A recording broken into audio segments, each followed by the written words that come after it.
កាន់ដៃអូនឲ្យជាប់ពេលយើងដើរទៅផ្ទាំងផ្លូវដីនេះវាមានផុកបន្តិចតែមានខែបំភ្លឺ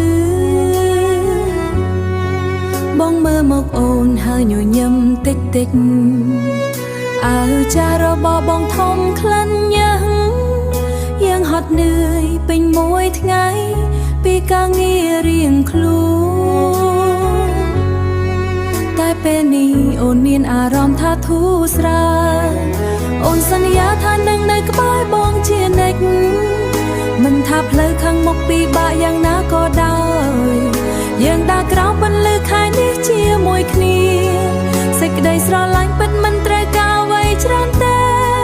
គ្រាន់តែមានបងនិងមានអូននៅទីនេះរហូតដល់ចាស់រៀងខ្លួនកុំបារម្ភពីរឿងដែលយើងមិនទាន់មានផ្ទះយើងរៀងតូចបន្តិចតែវាមានក្តីសុខ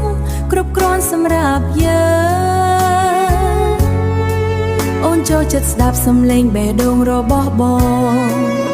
យើងរត់លេងលើស្មៅក្បែរបងផ្ទះបងសួរអូនថាតើអូនខ្លាចអនាគតទេអូនឆ្លើយថា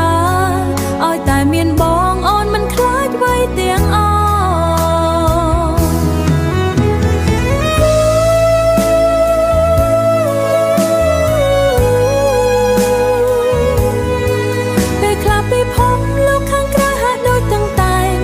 ក្នុងរង្វង់ដៃបងអូនមានសុវត្ថិភាពយើងមិនបាច់និយាយច្រើនពេក